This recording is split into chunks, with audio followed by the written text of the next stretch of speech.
Assalamualaikum warahmatullahi wabarakatuh. Waalaikumsalam Oke, warahmatullahi wabarakatuh.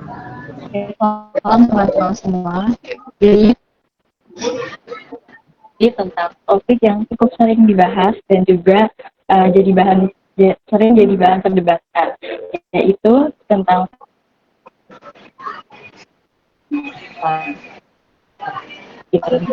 dengan 2508 1160 dan di sini saya ditemani oleh rekan saya.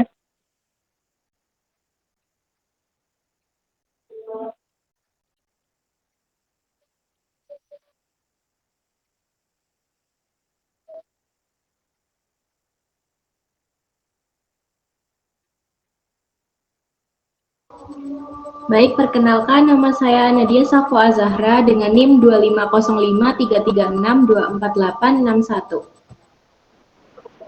Baik, perkenalkan nama saya Fatia Amalia dengan NIM 2505446254418. Perkenalkan, nama saya Cynthia Devi Nuraini dengan NIM 2505336258875. Perkenalkan, kita dengan NIM 25053369936. Perkenalkan, nama saya Naila Hijratil Aufa dengan NIM 240811609540. Perkenalkan, nama saya Vina Najma Fadila dengan NIM 2505336261888.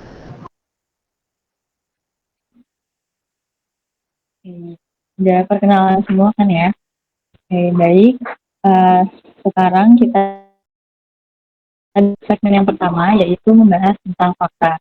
Nah, untuk pertama kali nih, aku pengen tanya ke Kak Nadia ya.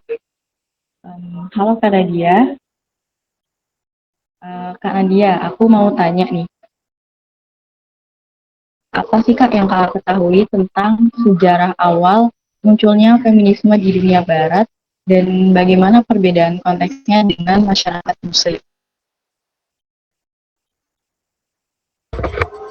Baik, untuk pertanyaan tersebut izin menjawab. Jadi, feminisme di barat itu muncul karena perempuan dulu itu diperlakukan sangat tidak setara dalam dalam hukum dan juga politik.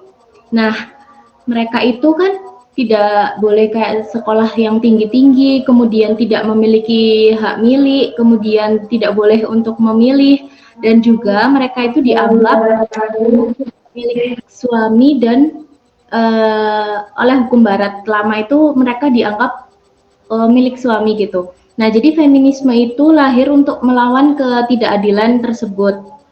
Nah, untuk konteks di dunia muslim ini berbeda.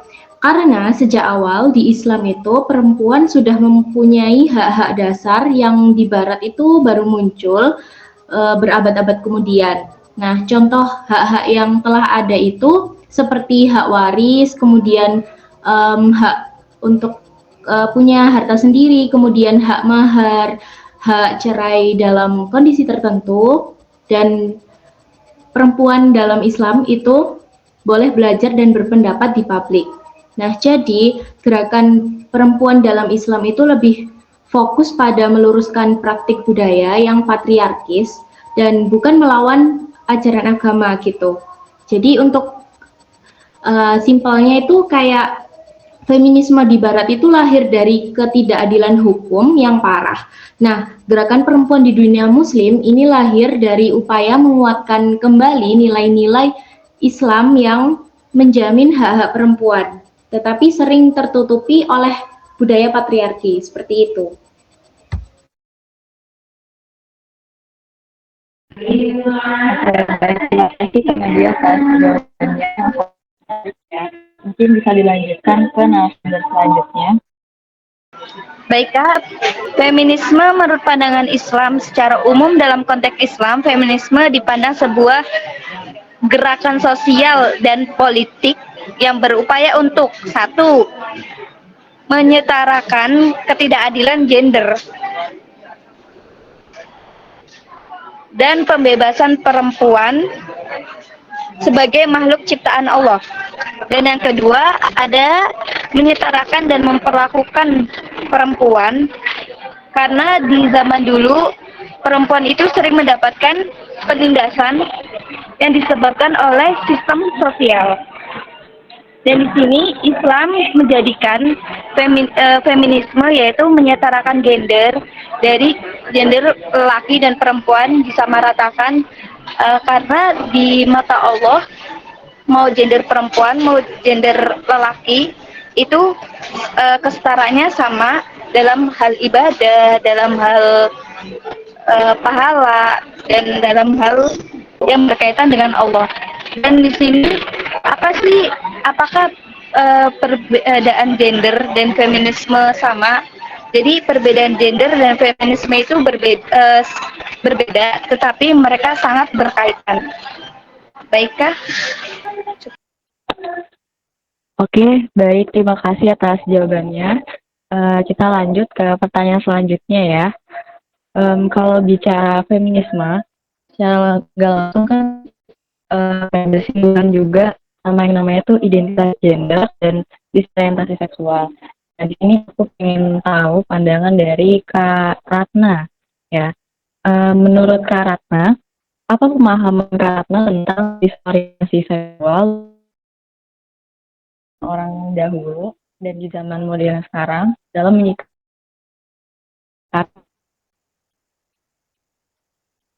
Baik, izin menjawab.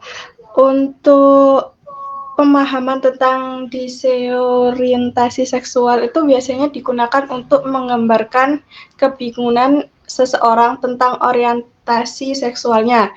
Misalnya belum yakin apakah dia itu tertarik pada lawan jenis, sesama jenis, atau keduanya.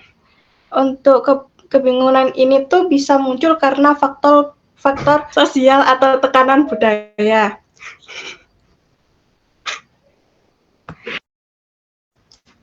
Untuk dalam hal menyikapi hal tersebut, perbandingan dari zaman dahulu dan sekarang itu, untuk zaman dahulu itu pembahasan seksualitas itu dianggap tabu. Dan untuk yang sekarang ini pengetahuan ilmiah itu lebih maju dan orientasi seksual itu dipahami sebagai bagian dari keragaman manusia. Begitu. Oke, terima kasih atas jawabannya. Kita sekarang lanjut ke pertanyaan selanjutnya. Tadi kan kita udah bahas dari sisi teknologi dan juga media sosial ya. Nah, sekarang kita mungkin bisa bahas ke sisi agamanya. Dan aku pengen tanya ke Kak Naila ya. Menurut Kak Naila, apa posisi perempuan dalam Islam secara normatif dan apakah sudah sesuai dengan praktik sosial di masyarakat? Untuk Kak Naila, silakan dijawab. Oke, terima kasih pertanyaannya. Aku menjawab ya. Jadi sebenarnya secara normatif Islam itu sudah memposisikan perempuan sebagai manusia yang setara, mau dalam martabat dan tanggung jawab moral. Laki-laki dan perempuan itu sama-sama punya tanggung jawab ibadah. Perempuan itu juga punya hak memilih pasangan, hak waris, hak pendidikan, hak ekonomi, dan hak perlindungan. Tetapi dalam praktik masyarakat kadang memang lebih sering dipengaruhi sama budaya. Kayak contoh nih misalnya ya, sebenarnya kalau misalnya di Islam itu aturannya perempuan itu kan wajib menuntut ilmu juga kan, semua gender wajib menuntut ilmu. Tapi di realitanya masih ada kalangan atau keluarga yang menganggap pendidikan perempuan itu kurang penting gitu. Nah, ketidaksesuaian ini jadi praktik sosial yang masyarakat itu sering nggak sadar. Banyak aturan atau kebiasaan yang sebenarnya bukan dari ajaran Islam, tapi dari budaya sosial. Kayak struktur sosial, patriarki, terus interpretasi yang selektif. Jadi sering banget perempuan ini dibatasi, bukan karena normanya, tapi karena tradisinya. Jadi kalau misalnya ditanya apakah sudah sesuai, bisa dijawab iya, juga bisa juga dijawab belum, karena sebenarnya ajaran idealnya kan melindungi dan memuliakan perempuan, tapi di praktik sosialnya banyak yang masih terpengaruh sama kebiasaan-kebiasaan sosial di sekitar gitu. Terima kasih.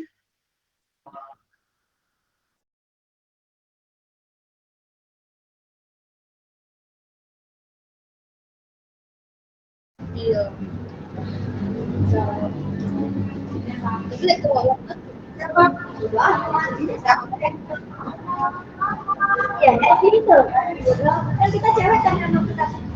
Baiklah, izin menjawab.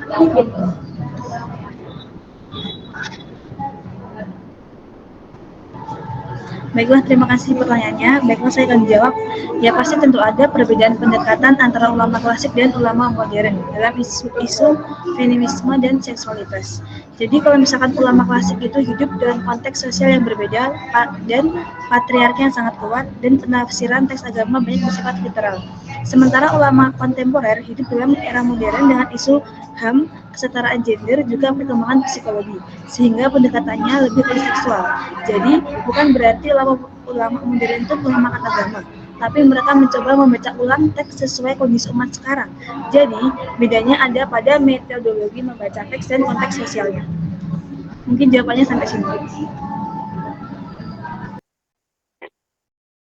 Oke. Kita masuk ke segmen 2 ya. Jadi setelah kita memahami tentang fakta dasar bahwa feminisme disorientasi seksual itu kan membawa perubahan ya. Dan perubahan ini akhirnya dan bersih dari masyarakat sekitar. Kayak misalnya ada orang merasa bahwa feminisme itu bisa memberikan ruang bagi perempuan. Dengan adanya feminisme ini justru membutuhkan peran ganda. Pertanyaan selanjutnya, menurut Kak Nadia, ya, kenapa sih Kak ada sebagian orang yang merasa bahwa feminisme itu bisa memberikan kebebasan, tapi ada juga sebagian orang yang merasa feminisme itu membuat batasan gender menjadi kurang? Baik, terima kasih untuk pertanyaannya. Saya izin menjawab. Mengapa sebagian orang itu merasa bahwa untuk feminisme itu memberikan kebebasan. Nah, mungkin kalau bagi sebagian orang yang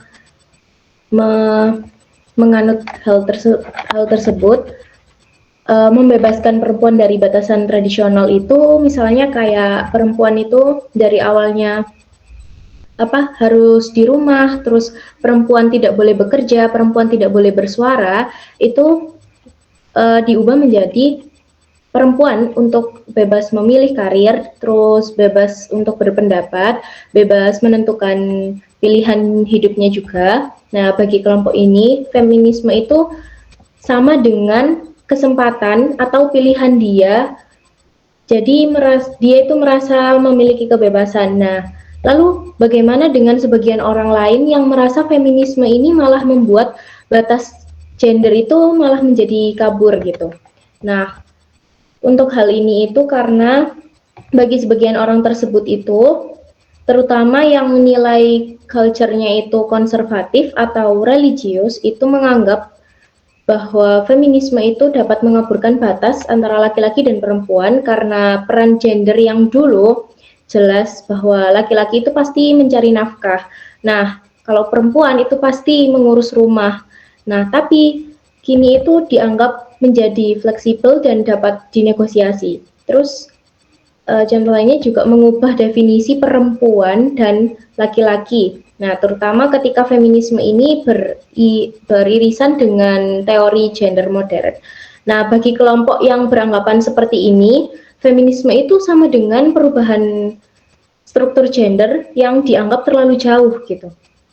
Jadi untuk kesimpulannya, orang yang merasa bahwa feminisme ini memberikan kebebasan itu melihat ada aspek hak dan pilihan. Tapi bagi sebagian orang yang merasa feminisme ini malah membuat batas gender kabur, itu melihat aspek feminisme ini sebagai perubahan definisi peran dan juga identitas dari gender seperti itu. Jadi keduanya sebenarnya membicarakan bagian yang berbeda dari feminisme modern seperti itu.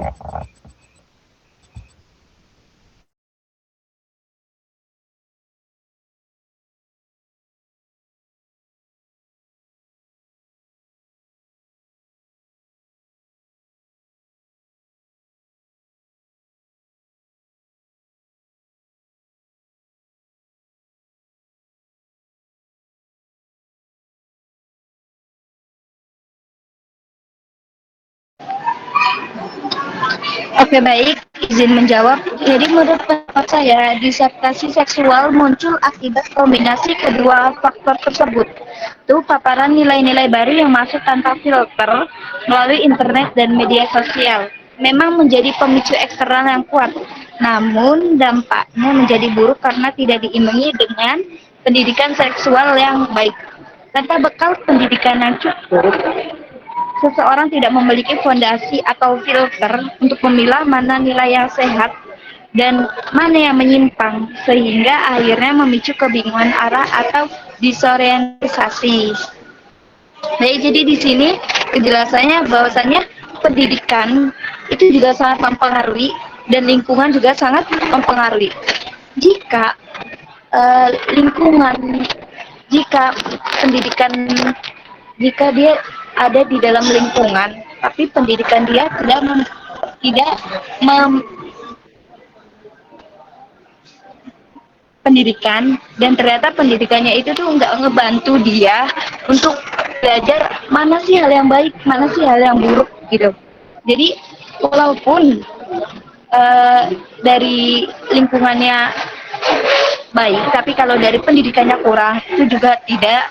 Dan jika dari pendidikannya baik tapi dari lingkungannya juga buruk, jadi dua hal itu sangat berkaitan. Jadi kalau dipilih untuk salah satunya, ya hal itu harus berkesinambungan atau dua hal itu sangat berkaitan. Cukup baik.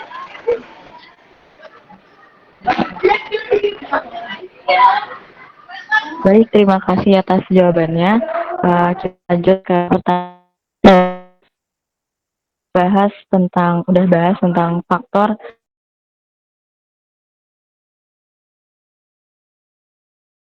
bisa muncul dari edukasi seksual yang kurang atau kayak nilai-nilai yang tadi itu nggak disaring gitu. Nah, um, mau nanya ke Kak Ratna, menurut Kak Ratna sendiri, kalau misalnya ada seseorang yang mengalami kebingungan identitas seksual, nah itu dari mana sebenarnya pengaruh itu muncul? Baik, izin menjawab. Untuk kebingungan identitas seksual itu bukan sesuatu yang muncul dari satu faktor saja, tetapi biasanya merupakan gabungan dari beberapa pengaruh, yaitu salah satunya faktor psikologis, yaitu yang dimana masa remaja itu emosinya belum stabil. Jadi, ya. Dan untuk yang kedua itu faktor sosial. Bisa jadi faktor sosial itu mulai dari keluarga atau lingkungan. Untuk yang ketiga itu faktor pengalaman pribadi yang tidak menyenangkan gitu, misalkan patah hati atau apa gitu. Terus untuk yang terakhir itu faktor biologis. Jadi untuk kesimpulannya itu kebingungan identitas seksual biasanya muncul dari kombinasi faktor psikologi sosial, pengalaman hidup, dan sebagian biologis. Itu adalah proses normal yang dialami sebagian orang ketika mencoba memahami siapa dirinya sebenarnya begitu.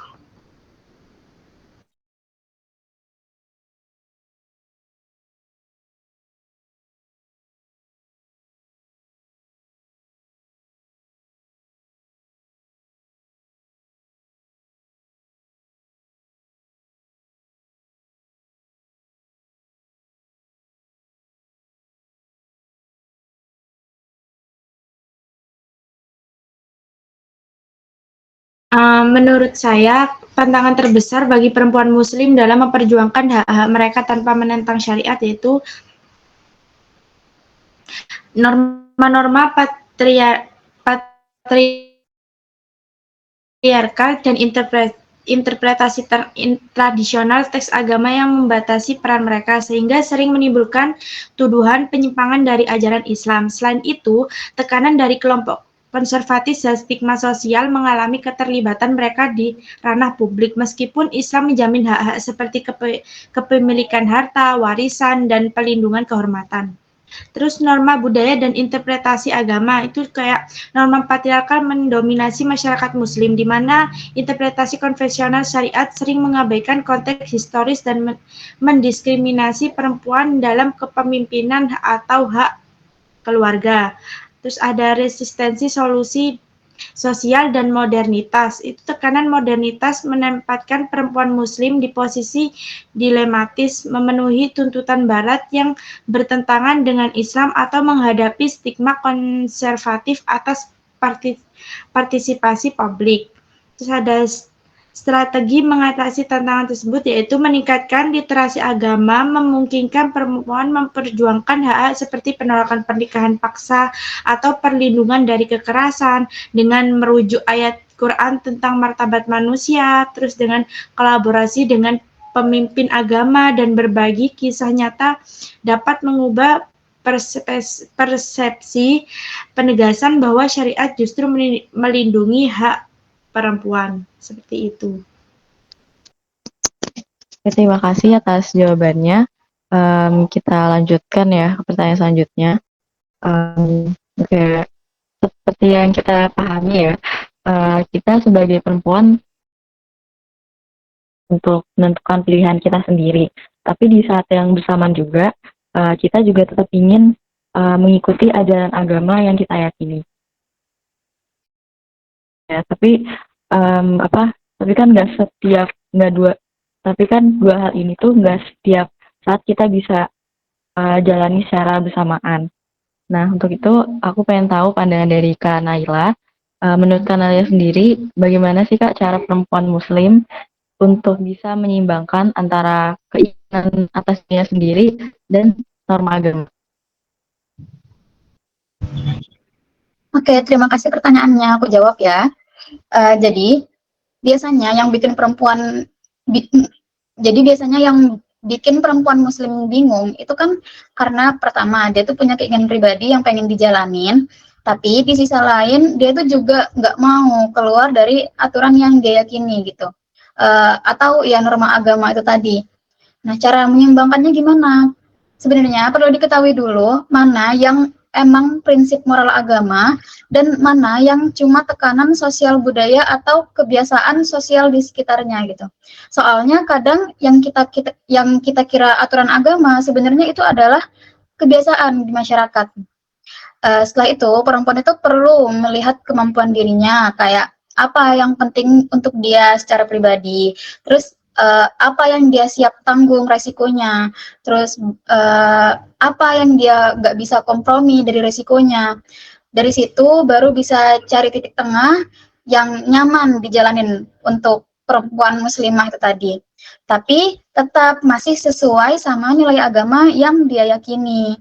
Jadi bukan milih salah satu, tapi harus paham gimana batasannya dan bisa jujur sama diri sendiri kayak, oh ini kepengenanku, nilai agamaku kayak gini. Terus sejauh mana nih aku bisa jalanin dua-duanya tanpa ngerasa adanya keterpaksaan, seperti itu. Tadi dari pembahasan sebelumnya, itu kita bisa memahami isu feminisme. Nah, feminisme ini, itu kan nggak semua nilai feminisme itu sejalan ya sama ajaran Islam. Tapi nggak semua juga bertentangan. Oleh karena itu, penting bagi kita untuk bisa memilih pemahaman yang di sini aku pengen nanya ke Kak Nadia, bagaimana cara memahami feminisme secara kritis namun tetap berdasarkan nilai agama.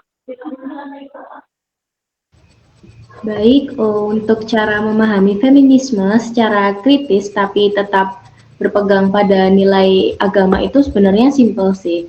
Pilih aja yang baik, terus tinggalkan yang nggak cocok gitu, dan jadikan agama itu sebagai pegangan utama.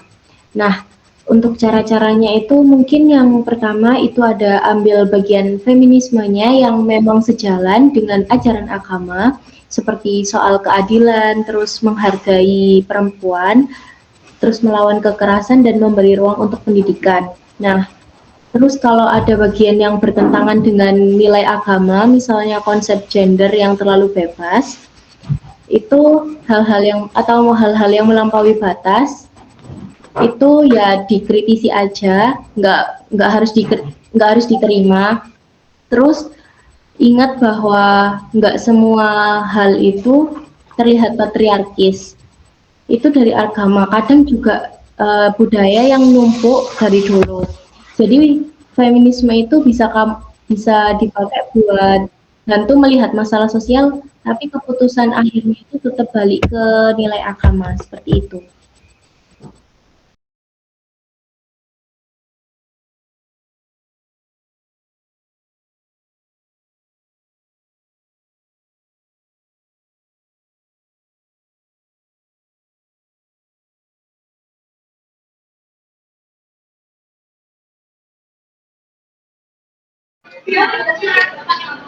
Baik, bantu menjawab di sini cara mendidik generasi muda tentang seksualitas sehat dan sesuai syariat.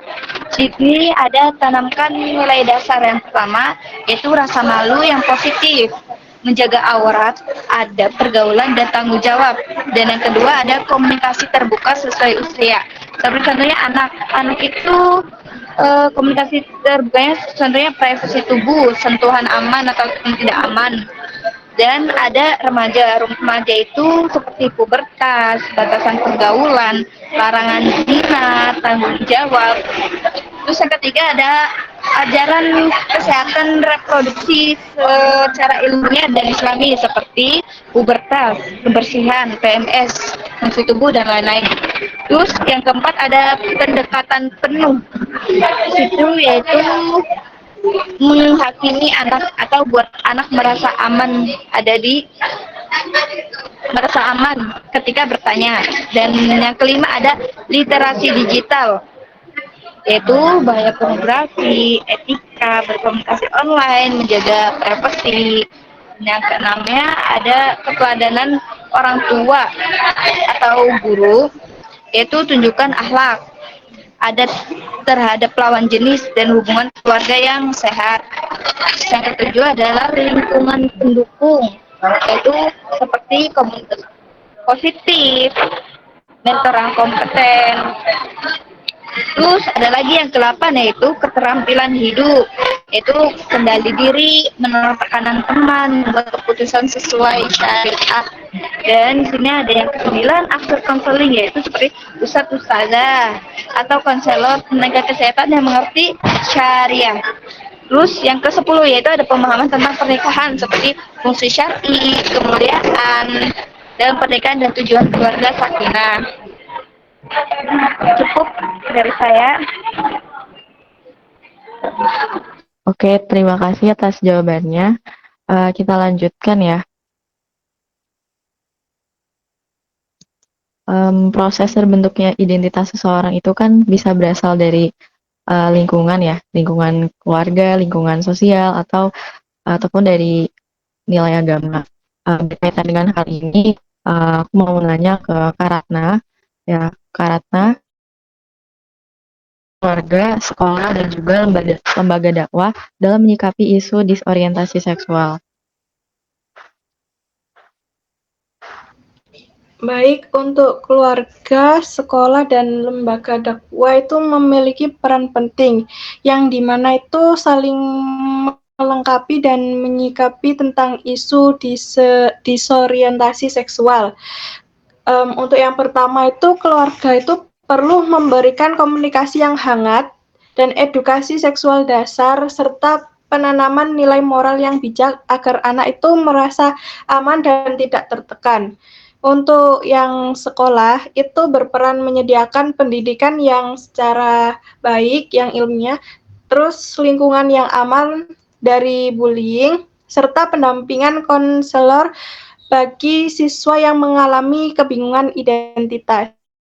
Sementara itu, lembaga dakwah itu memberikan bimbingan agama yang baik dan menjelaskan nilai-nilai keagamaan tanpa stigma serta mendampingi remaja maupun keluarga secara spiritual. Jadi untuk ketiga pihak tersebut ini bila bekerja sama dapat menciptakan pendekatan yang seimbang dan tetap sesuai nilai yang dianut masyarakat begitu.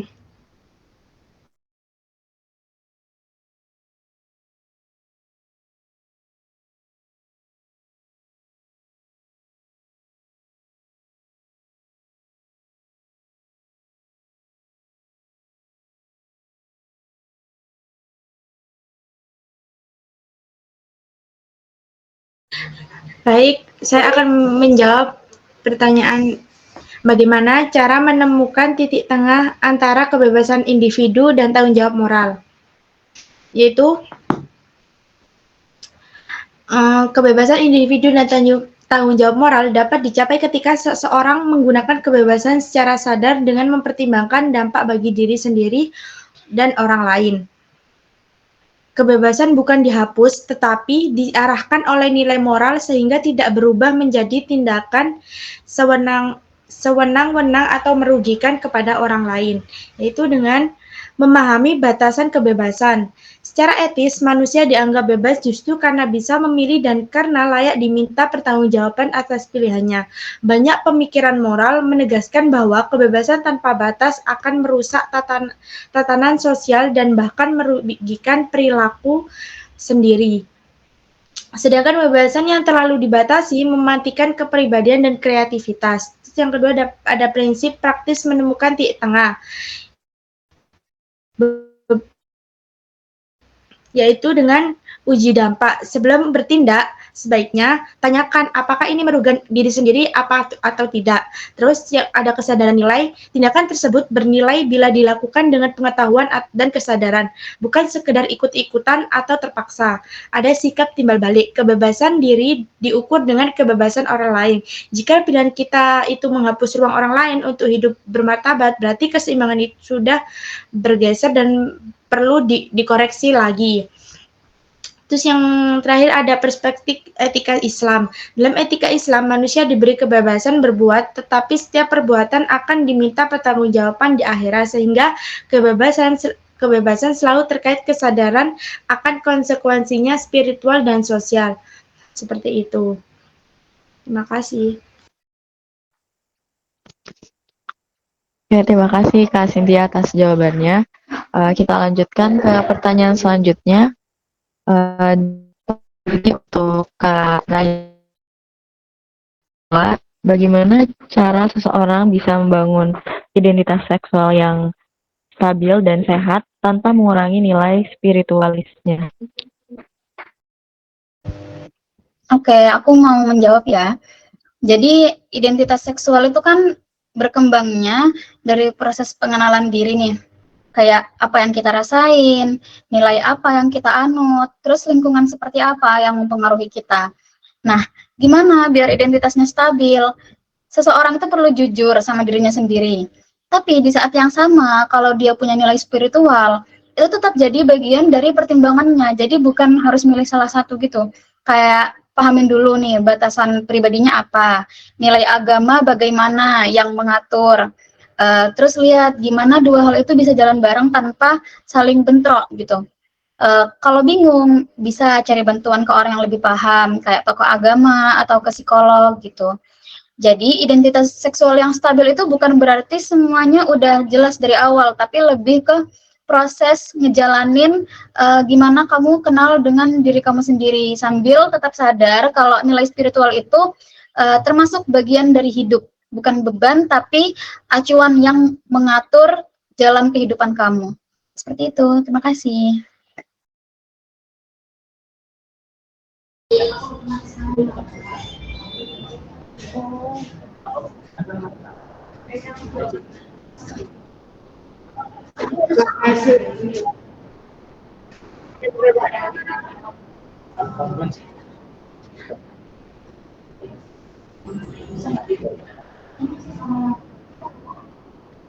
Baiklah, izin menjawab. Jadi itu kuncinya itu ada di sekolah sama di kampus. Jadi kita tuh butuh ruang yang aman. Artinya peserta tuh boleh bertanya, boleh ingin tahu, tapi nggak takut buat dihakimi. Namun nilai agama tetap harus hadir sebagai pedoman moral. Jadi prinsipnya itu bukan dari gelar bebas, tapi diskusi yang ilmiah, empatik dan bermartabat. Jadi itu kita bisa membedakan antara memahami fenomena dan membenarkan perilaku. Kita gunakan bahasa data, psikologi, kesehatan, tapi juga dalil dan adab. Nah, jadi intinya ruang diskusi harus memberi rasa aman, tapi bukan membuang agama. Justru agama adalah fondasi, etika adalah pembahasan. Mungkin cukup jawaban dari saya. Oke, terima kasih untuk Kak Kina untuk jawabannya. Oke, nggak kerasa ternyata sesi diskusi kita sudah selesai. Ya tadi kita udah membahas tentang fakta, problematika, sampai solusinya dari feminisme dan disorientasi seksual. Dan intinya adalah sebagai generasi muda Muslim, tugas kita itu bukan hanya mengikuti perubahan yang ada ya, tapi kita juga harus menyikapinya tuh dengan bijak dan juga kita harus tetap mempertimbangkan nilai agama yang ada. Mungkin itu saja dari saya.